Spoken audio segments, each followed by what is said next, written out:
आइए सर, तो स्टार्ट करते हैं लेक्चर नंबर 9। ठीक है, सबसे पहले एक होमवर्क क्वेश्चन में 59 नंबर में डाउट था। क्वेश्चन नंबर 15 जो होमवर्क में चेंज है सॉल्यूशन में। ठीक है, सारा पोस्ट ही लेना है। दैट इज़ ICAI थोड़ा अलग अप्रोच लिया है ओनली इस क्वेश्चन में। ठीक है, अब तक ऐसा, लेकिन हम लोग क्या करना है, अब तक जैसा बनाया है सेम अप्रोच रखना है प्री एंड पोस्ट के लिए। ठीक है, नो प्रॉब्लम। ICAI का मिस्टेक है ये, एक क्वेश्चन के लिए पूरा कॉन्सेप्ट नहीं हिला सकते। ठीक है, अब जैसे मान लो 1/4 को ओपनिंग था। ठीक है, ये तो प्रीवियस ईयर का ओपनिंग होगा। फिर मान लो यहाँ ओपनिंग में दैट इज़ ईयर एंड हो गया 31/3/23 तक। ठीक है, और इसके बाद ईयर 1/4/2023 ये ओपनिंग होगा। तो यहाँ जो मेरे पास ओपनिंग में जो शेयर होल्ड होगा उस पर अगर हमको जो भी मिलता है वो प्री डिविडेंड जो मिलेगा, ठीक है, वो पोस्ट एक्विजिशन कहलाएगा। ठीक है, और 1/6 को जो मिल रहा है हमको, मान लो इस डेट के बाद, क्योंकि ये हम परचेज़ किए हैं। ठीक है, इस पे डिविडेंड मिला है इस परचेज़ वाले शेयर पे, तो प्री एक्विजिशन कहलाएगा। ठीक है, ये प्री में जाएगा, ये पोस्ट में जाएगा। सिंपल कॉन्सेप्ट है। बोनस राइट इसी ईयर मिला। ठीक है, फ्रेश इशू हुआ है कंपनी से, देयरफॉर डिविडेंड नहीं मिलता है जनरली। ठीक है, क्वेश्चन इसको हमेशा लिख देता है कि नहीं मिलेगा। ठीक है, लेकिन कभी अगर ऐसा ना लिखे और उस ईयर में हो तब ध्यान देना। वैसे 99% इस दोनों पे भी नहीं मिलता है। ठीक है, 15/9/23 को कंपनी ने डिविडेंड दिया फाइनेंशियल ईयर 22-23 का। ठीक है, मतलब इस ईयर का। ठीक है, मतलब ये फाइनल डिविडेंड है। ठीक है, तो इसका ही बात चल रहा है फाइनल डिविडेंड का। ये जो डिविडेंड मिला है ये पोस्ट में जाएगा और ये प्री पे जाएगा। परचेस वाला ओपनिंग पे जो मिल रहा है वो पोस्ट में जाएगा। ठीक है, अब देखो इसका एंट्री पोस्ट एक्विजिशन वाले डिविडेंड का bank to dividend, dividend to P&L account, और प्री वाले का entry bank account debit to investment, खत्म। इन्वेस्टमेंट में ऑल, और देखो इंटरिम, जैसे ये फाइनल डिविडेंड है ना, वैसे अगर इंटरिम डिविडेंड मिले, ठीक है, तो उसमें कोई दिक्कत ही नहीं है। वो ऑलवेज पोस्ट ही होता है, पूरा का पूरा पोस्ट ही माना जाता है हमेशा। ठीक है, अब सर हम लोग आते हैं टॉपिक नंबर 4 पे, कम राइट परचेज। ठीक, क्वेश्चन नंबर 17। ठीक है, क्वेश्चन में लिखा होगा कि मार्केट प्राइस फॉल्स हो गया बाई रुपीज़ इतना से, कम राइट बेसिस पॉइंट। ठीक है, ये वाला। ठीक है, एक्सेप्शनल केस का क्वेश्चन है ये, पिंक कलर वाला पॉइंट मार्क उससे समझ जाना। ठीक है, ये वाला कम राइट बेसिस लिख दे क्वेश्चन में तो। ठीक है, लेक्चर नंबर 9 का ही टॉपिक। मिस्टर एक्स एक्वायर किया था 200 शेयर्स कम राइट बेसिस वाला 60,000 में। ठीक है, रिसीव किया, इसको रिसीव एंड राइट मिलता है। ठीक है, 1:1 में। ठीक है, ₹105 पे ईच। ठीक है, ₹105। He does not subscribe sell all the right, पूरा राइट सेल कर दिया 15,000 में।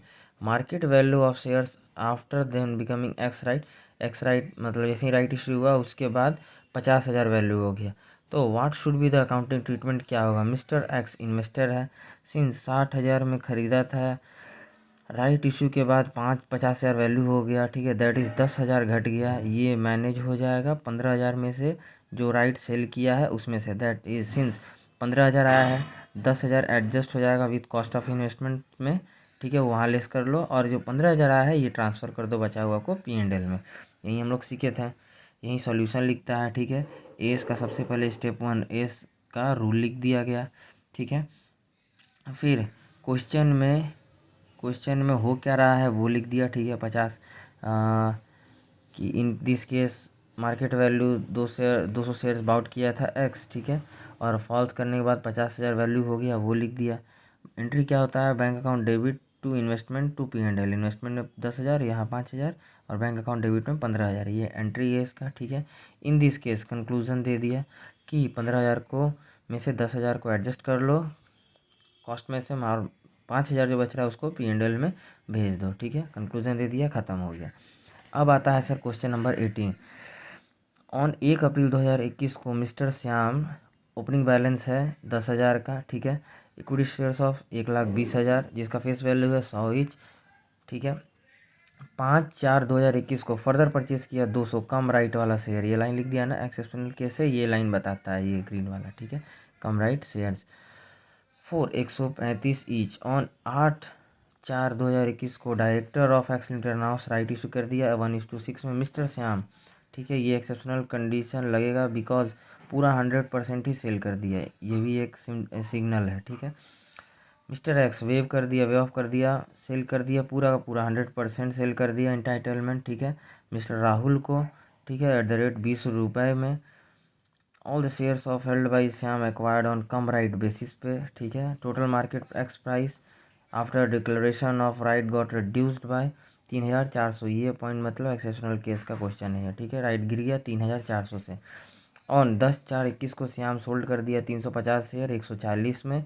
31/3/2022 को मार्केट प्राइस 125 हो गया।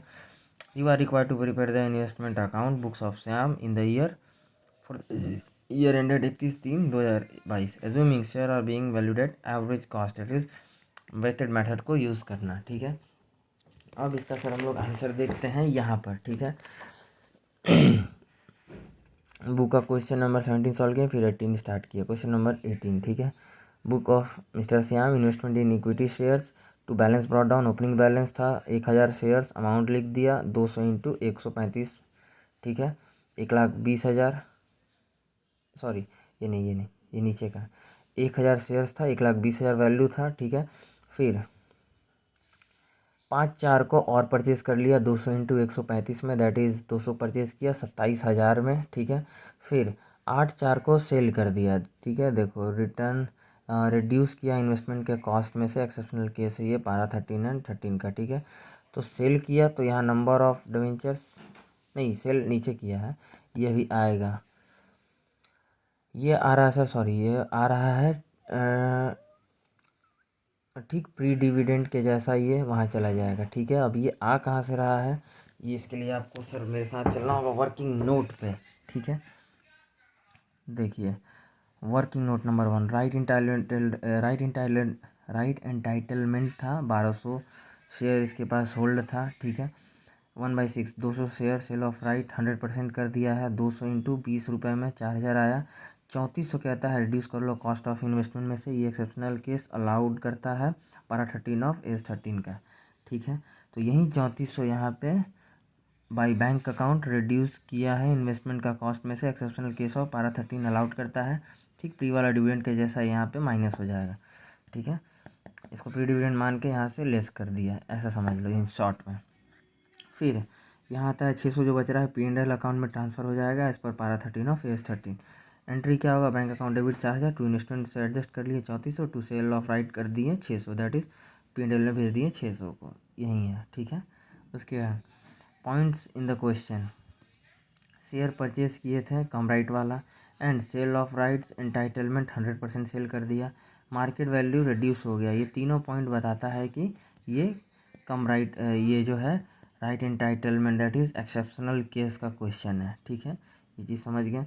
फिर कॉस्ट 1,20,000 था, प्लस 27,000 और ख़रीद लिया, वो भी ऐड हो गया 1,47,000, ठीक है। दैट इज़ मार्केट वैल्यू ये होगा 1,43,000, ठीक है। तो इसमें से 1,43,000 में 3400 जो है माइनस कर दिया, कैसा है मार्केट वैल्यू 1,47,000 में से, इस वाले में से 3400 माइनस कर देंगे तो इतना आ जाएगा, ठीक है। क्वेश्चन 17 का अमाउंट में ये जो कॉस्ट है वो 60,000 में ख़रीदा था और मार्केट वैल्यू 50,000 हो गया था कम राइट शेयर के बाद, ठीक है। वही चीज़ है यहाँ पे भी, ठीक है। अब आगे चलते हैं सर, ये हो गया। फिर 5 तारीख को क्या हुआ, परचेज़ कर लिया। फिर 10 तारीख को सेल कर दिया 350 शेयर, ठीक है, 140 में वो लिख दिया। अब परचेज़ किया तो सेल प्रॉफिट या लॉस हुआ वो निकालेंगे, कैलकुलेशन ऑफ प्रॉफिट और sale, cost of investment sold, ठीक है। वेटेड मेथड यूज़ होगा, क्वेश्चन में लिखा है, ठीक है। तो 1,20,000 प्लस 27,000 माइनस 3400 लेस करना होगा एक्सेप्शनल अमाउंट प्री के जैसा ही, जैसे प्री वाला अमाउंट लेस होता था ठीक वैसे ही एक्सेप्शनल वाला अमाउंट भी लेस होगा by 1200 total number of share. तो 300 का कितना, 350 का कितना, ये आ गया। सिंस सेल किए हैं 49,000 में, देयरफॉर प्रॉफिट हो गया 7,117 का। ये प्रॉफिट को क्या करेंगे 10-10 को ही टू P&L अकाउंट प्रॉफिट में, प्रॉफिट ऑन सेल में ट्रांसफ़र कर दिए वर्किंग नोट नंबर 2 से, ठीक है। अब बाई बैलेंस शीट क्लोजिंग कर लेंगे, ठीक है। स्टेप 1 इस दोनों को क्लोज कर लेंगे 850 और इसको भी क्लोज कर देंगे, ठीक है। इसको और इसको क्लोज कर देंगे, इतना भी स्टेप 2 खत्म।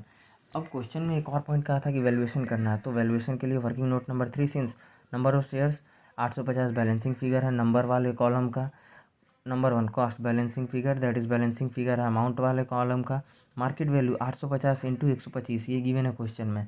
ये करके देखें तो ज़्यादा ही जा रहा है, ठीक है, 106250 और यहाँ 101717 है, ठीक है। दैट इज़ 1 और 2 विच एवर इज़ लोअर होगा उसी पे शो करते हैं, दैट इज़ कॉस्ट ही लोअर है इतना। So no problem, if M भी लो हो जाता तो उतना लॉस ऑन वैल्यूएशन यहाँ पे आता, ठीक है। बट यहाँ पे लॉस है ही नहीं, वो खुद कॉस्ट ही अभी लो पे दिख रहा है, तो दोनों में कॉस्ट वाले पे ही शो करेंगे, ठीक है। अब आते हैं सर हम लोग #3 note in case study question base में जब भी इन्वेस्टमेंट इन शेयर्स दिया है क्वेश्चन में, तो क्वेश्चन साइलेंट है कि वेदर करंट है या लॉन्ग टर्म है, तो गिव बोथ ऑप्शनल ऑप्शन देना होगा। केस स्टडी का क्वेश्चन चालू हो रहा है, ठीक है सर, ओके।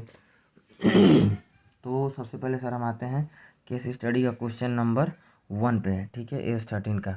सबसे पहले केस स्टडी का आंसर कैसे लिखते हैं, राइट इन पॉइंट्स स्टेप वाइज, ठीक है, वो देखेंगे हम लोग, ठीक है। स्टेप 1 नियम लिखो, रूल एप्लीकेबल लॉ प्रोविज़न में जो जो कहता है वो लिख दो। स्टेप 2 दो नज़रिया होता है, दोनों लिख के आना है। इफ़ करंट इन्वेस्टमेंट है तो क्या होगा, इफ़ लॉन्ग टर्म इन्वेस्टमेंट है तो क्या होगा। स्टेप 3 डिस्कशन लिखो, क्या होना चाहिए, क्वेश्चन में क्या बोल रहा है वो चीज़ लिखो। स्टेप 4 कंक्लूजन लिखो, ट्रीटमेंट बता दो कि इस तरह से करना चाहिए, ठीक है। दो नज़रिया मतलब फैक्ट ऑफ द केसेस, ठीक है, ये हो गया। अब आ जाओ question number 1, give your comment of the following situation each being independent to the others, ठीक है। करंट इन्वेस्टमेंट वैल्यू हुआ है, वैल्यू डेट 60 लाख कॉस्ट है, ठीक है। Fair market value of this investment balance sheet as on 48, ठीक है। तो क्या होगा, ठीक है, answer 1 as per as 13 step 1 rule लिख दिया गया, ठीक है, अकाउंटिंग फॉर इन्वेस्टमेंट, ठीक है। और लोअर पे शो करना है 48 लाख इसका बुक फेयर वैल्यू है, 60 लाख इसका कॉस्ट है, दैट इज़ कॉस्ट है 60 lakh, fair market value 48 lakh, तो lower is 48 lakh and 12 lakh का P&L में लॉस जाएगा, वैल्यूएशन लॉस, ठीक है, ये हो गया। अगला 2 number current investment acquired at cost है 86 lakh, whereas fair market value है बैलेंस शीट में 90 लाख का दिया है। इनसफिशियंसी ऑफ प्रॉफिट नहीं हुआ है, तो ये लोग सोचा है इम्प्रूविंग इट बैलेंस शीट में, ठीक है। Profit on this investment 90 minus 86, ठीक है, 90 माइनस 86 करके 4 लाख का प्रॉफिट दिखा दें, ठीक है। सिंस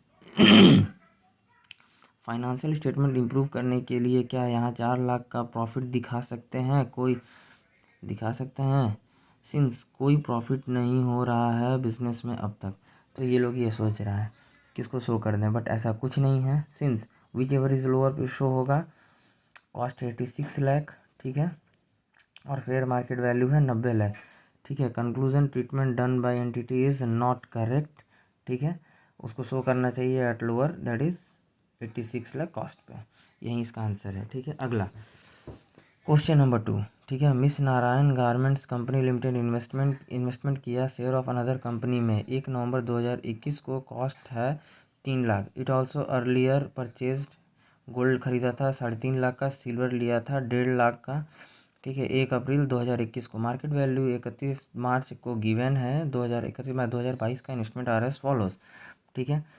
शेयर्स इफ़ करंट है तो क्या होगा, इफ़ लॉन्ग टर्म है तो क्या होगा, ये ओपिनियन देना है। नंबर 1 गोल्ड और सिल्वर जनरली इनको लॉन्ग टर्म ही मानते हैं, ठीक है। ये आइटम का नाम है, फेयर मार्केट वैल्यू दिया हुआ है, कॉस्ट ये दिया हुआ है लोअर, ठीक है, एंड 50 के P&L लॉस होगा ऑन वैल्यूएशन में से, ठीक है, ये जो लोअर है वो। हाउ अबाउट इन्वेस्टमेंट को कैसे शो करेंगे इन बुक्स ऑफ अकाउंट्स में, मिस्टर नारायण गारमेंट्स का लिमिटेड कंपनी में ईयर एंडिंग 31 मार्च 2022 के लिए, ठीक है। अब solution as per as 13 investment of share, ठीक है, परचेज जो हुआ है होल्ड किया है शॉर्ट टर्म के लिए, ठीक है, तो रियलाइज़ होगा 2.5 लाख पे, that is fair market value on इतना, ठीक है। इफ़ इक्विटी शेयर्स लिया हो आफ्टर और होल्ड किया लॉन्ग पीरियड ऑफ टाइम, ठीक है, cost of balance sheet company how provision of diminishing employer temporary, अगर ये लॉस टेम्पोररी है, अगर लॉन्ग टर्म के पर्पज़ से होल्ड किया है, शॉर्ट टर्म के पर्पज़ से होल्ड किया है, तो लॉस में लोअर में चल जाएगा 2.5 लाख और 50 के चल जाएगा वैल्यूएशन में। अगर ये होल्ड करता है कंपनी लॉन्ग टर्म के पर्पज़ से, तो अगर ये टेम्पोररी लॉस है 50 शेयर का तो इग्नोर कर दो, अदरवाइज अगर ये परमानेंट नेचर का है तो फिर रिकॉर्ड कर लो। ठीक है। और लिखा है generally purchase intention to hold, gold and silver को जनरली लॉन्ग टर्म के लिए खरीदता है। ठीक है, देयरफॉर ये and shown at cost at on इतना, अदरवाइज दैट इज 3,50,000 और 1,50,000 पे भी शो होगा। ठीक है, रेस्पेक्टिवली तो realisable value has been increase in short term then it should be valued at. अगर शॉर्ट टर्म के लिए होल्ड कर रहे हो, ठीक है, शॉर्ट टर्म बेसिस से गोल्ड और सिल्वर को होल्ड कर रहे हो तो लोअर में दिखा दो 3.5 लाख और 1.5 लाख। लेकिन अगर ये दोनों को लॉन्ग टर्म के लिए कर रहे हो तो 5 लाख और 2,80,000 ही रहेगा जब तक परमानेंट डिक्लाइन ना हो। वही चीज़ लिखना है, total cost of market price पे। ठीक है, शॉर्ट टर्म के बेसिस पे होल्ड किया गोल्ड एंड सिल्वर को तो ही दिखाओ इस अमाउंट पे, अदरवाइज वैल्यूड कैसे होगा लोअर एंड मार्केट प्राइस में ही। ठीक है, अब इसका सर आंसर यहाँ पे भी कुछ दिया हुआ है पॉइंट्स। ठीक है, question 2 case study of class 4 as per as 13 accounting for investment. ठीक है, number 1 current investment to be valued, number 2 long term investment to be carried at cost. ठीक है, a number 1 current investment to be valued at lower of cost और fair value जो होगा वो। Number 2 long term investment है तो carried होगा cost पे। ठीक है, unless there is decline other than temporary, temporary decline नहीं होगा, परमानेंट डिक्लाइन होगा।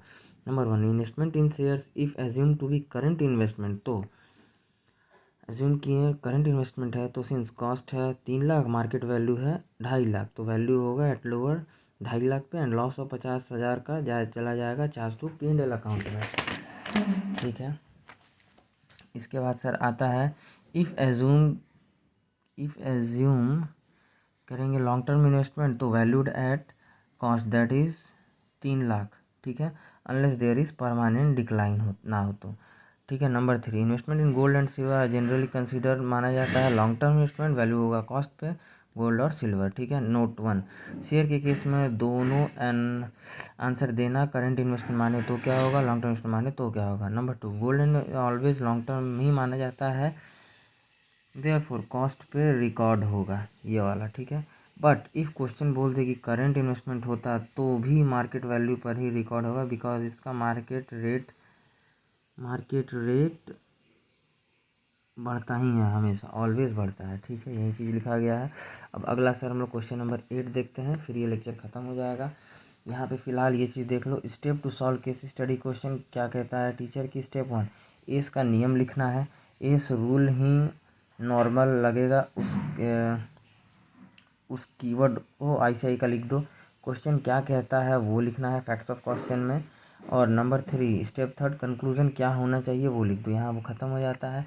यहाँ पे होमवर्क दिया गया है केस स्टडी का प्रैक्टिस क्वेश्चन, होमवर्क वाले में से क्वेश्चन 1 to 4 और 8 to 11 देखना है, इनको सिर्फ पढ़ना है, ये होमवर्क दिया गया था। अब सर क्वेश्चन नंबर 8 क्या कहता है वो हम लोग देखते हैं। Question number 8 RTP number ICI instalment question है। एक्स लिमिटेड 1/1/22 को इन्वेस्टमेंट किया 600 lakh in equity shares of Y limited में। ठीक है, which 50% is made long term category में। ठीक है, एंड रेस्ट टेम्पोररी इन्वेस्टमेंट। ठीक है, टेम्पोररी इन्वेस्टमेंट है, दैट इज करेंट इन्वेस्टमेंट है। ठीक है, रियलाइजेबल मार्केट वैल्यू 31/3/2022 को ₹200 लाख हो गया। वाई लिमिटेड लॉस्ट हो गया, उसको केस हार गया। ठीक है, ऑफ कॉपीराइट का। ठीक है, हाउ विल यू रिकॉग्नाइज कैसे करेंगे reduction in financial statement for the year ended 31/3/2022 का। Assume that reduction in value is not temporary in nature, मतलब टेम्पररी नेचर का नहीं है, दैट इज़ परमानेंट डिक्लाइन है, ये परमानेंट नेचर का है, तो क्या कैसे रिकॉर्ड करेंगे। ठीक है, यही क्वेश्चन है इसका। यहाँ पर शॉर्ट समरी पहले देखते हैं। ठीक है, question number 8 case study class और क्वेश्चन का answer. Investment in equity shares cost and market value है। कॉस्ट है 600 लाख का, मार्केट वैल्यू है 200 लाख का। ठीक है, दोनों को हाफ हाफ डिवाइड कर दिया। ठीक है, करंट इन्वेस्टमेंट 50% है, कॉस्ट 300 लाख होगा, मार्केट वैल्यू 100 लाख हो गया। ठीक है, और इसी तरह लॉन्ग टर्म को भी डिवाइड कर दिया, 50% कॉस्ट है 300 लाख है, मार्केट वैल्यू 100 लाख हुआ है। सिंस वैल्यू करते हैं एट कॉस्ट पे, unless there is permanent decline ना हो तो that is other than temporary, since decline is other than temporary that is permanent है, so provide for decline diminishing of 200 lakh P&L account, that is entry क्या होगा P&L account debit 200 lakh to provision for decline. ठीक है, dish डिस्यूनिशन diminishing हो गया, decline का मतलब that is 200 lakh, ठीक है। और कॉस्ट और market value, valued current case में क्या होता है, value at lower of above cost और market value that is 100 lakh है, एंड लॉस और 200 लाख का चल जाएगा, ट्रांसफ़र हो जाएगा P&L में, यही होता है, ठीक है। यही यहाँ पे आंसर में लिखा हुआ है।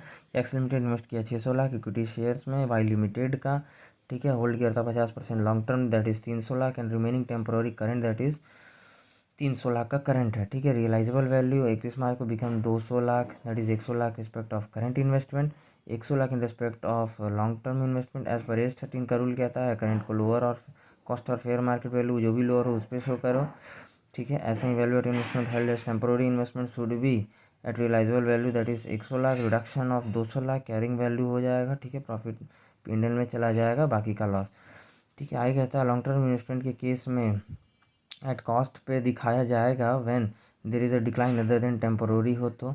वाई लिमिटेड केस हार गया कॉपीराइट का, ठीक है, ड्रास्टिकली रिड्यूस है।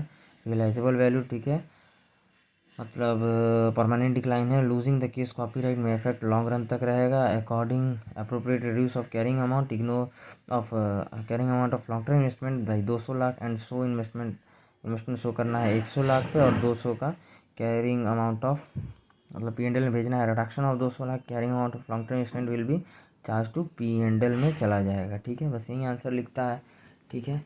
और इसके बाद सर हम लोग यहाँ पे लेक्चर नंबर 10 का कुछ पार्ट है वही कर लेते हैं। लॉन्ग टर्म इन्वेस्टमेंट को रिवर्स कैसे करेंगे, प्रोविज़न ऑफ डिक्लाइन को, ठीक है। पॉइंट नंबर 1, कॉस्ट 500 था, मार्केट वैल्यू 150 हो गया, परमानेंट डिक्लाइन हो गया दैट इज़ 350 का।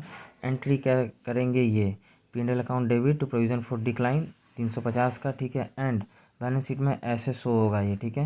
इन्वेस्टमेंट 500 माइनस प्रोविज़न बन गया 350 का, 150 पे शो होगा, ठीक है। पॉइंट 2, सिंस प्रोविज़न बना लिए हैं, बना के डिक्लाइन हो गया ये, ठीक है। नेक्स्ट ईयर में वैल्यू बढ़ गया वापस से, तो सपोज़ मार्केट वैल्यू 400 हो गया, तो बैलेंस शीट में इन्वेस्टमेंट 500 का दिखेगा माइनस प्रोविज़न अब 100 का दिखेगा, और ये 400 पे दिखेगा, ठीक है। एंट्री करेंगे ये provision for decline account debit 250, ठीक है, और टू P&L अकाउंट 250, ठीक है। और 350 और 350 दैट इज़ पहले तो ये 350 पे दिख रहा था प्रोविज़न, ठीक है, 350 का, ये 350 की जगह अब provision for decline account debit हो जाएगा टू P&L से 250। क्यों सर, क्योंकि 400 बढ़ा है, मतलब 250 और, ठीक है, और 150 अगर ऐड हो जाए तो 400 हो जाएगा, ठीक है, इसी वजह से, ठीक है। सिंस प्रोविज़न में से 350 में से 250 ही रिवर्स कर रहे हैं, क्योंकि अभी भी 100 बचा है ना, इसी वजह से देखो 500 में से 500 में से 400 अब आ गया, मतलब 100 ही बचा है, तो 350 में से 250 हट गया, तभी तो 100 बचा है, दोनों का गैप वही चीज़ समझा रहा है। 350 में से 250 रिवर्स कर रहे हैं, रिमेनिंग प्रोविज़न बचेगा 100 का, ठीक है। यहाँ पे 150 था एसेट दैट इज़ इन्वेस्टमेंट, ये रखो, प्लस 250 बढ़ गया इन्वेस्टमेंट का वैल्यू, तो ये हो गया 400, ठीक है। 400 हो गया टोटल इन्वेस्टमेंट का वैल्यू, इसीलिए ये 400 ऐसे दिखेगा, ठीक है। अगला बात करते हैं सर, कोटेड इन्वेस्टमेंट मतलब स्टॉक एक्सचेंज पे जो लिस्टेड हो, example Tata, Reliance, ETC। Unquoted investment मतलब जो स्टॉक एक्सचेंज पे लिस्टेड ना हो, एग्जांपल XPVT लिमिटेड, ये कंपनी का शेयर लिस्टेड नहीं है स्टॉक एक्सचेंज में, तो इसको बोलते हैं अनकोटेड कंपनी का इन्वेस्टमेंट, ठीक है। रिक्लासिफिकेशन केस 1, अगर लॉन्ग टर्म से करंट इन्वेस्टमेंट पे करते हैं, ठीक है, करते टाइम में कॉस्ट और book value which ever is lower that is fair market और MV और मार्केट वैल्यू से यहाँ कोई रिलेशन नहीं है, ठीक है। सिंपल सा बात है, लॉन्ग टर्म से करंट में जा रहे हैं और लॉन्ग टर्म का रूल लगा दिए, करंट से लॉन्ग टर्म में जा रहे हैं, करंट का रूल लगा देंगे, ठीक है। करते टाइम में कॉस्ट और फेयर मार्केट वैल्यू या मार्केट वैल्यू ऑन ट्रांसफ़र ले लेंगे, लोअर ले लेंगे, ठीक है, यही बात है। देखो यहाँ नोट में शॉर्ट्स में लिखे हैं, लॉन्ग टर्म टू करंट पे जाना है, लॉन्ग टर्म का रूल लगा दिए, ठीक है। लॉन्ग टर्म का रूल लगा दो, करंट टू लॉन्ग टर्म पे जाना है, करंट का रूल लगा दो, ठीक है। नोटिफाइड क्लास में मिल जाएगा, ठीक है। इसके बाद आता है सर यहाँ पे बुक्स वगैरह के बारे में बात हो रहा था, MCQ बुकलेट वगैरह है वो मिल जाएगा। पोल हुआ, ठीक है, जो कि एमसीक्यू से रिगार्डिंग ये एमसीक्यू क्वेश्चन नंबर 22 का आंसर का सॉल्यूशन है। ठीक है, 500 का कितना, 1500 का टोटल इतना था और 500 का कितना सेल हुआ। तो प्रॉफिट निकालने के लिए case study homework practice question देख लेना, बचा हुआ 507 एंड कंप्लीट कर लेना एमसीक्यू का ऑल क्वेश्चन। क्वेश्चन नंबर 7 में मेरा ओनली मिस्टेक हुआ था बिकॉज ये मेरा मार्केट प्राइस का कुछ यहाँ पे क्वेश्चन था, यही एक मेरा गलत हुआ था, बाकी कुछ भी गलत नहीं हुआ था। Okay, thank you. ये था लेक्चर नंबर 10।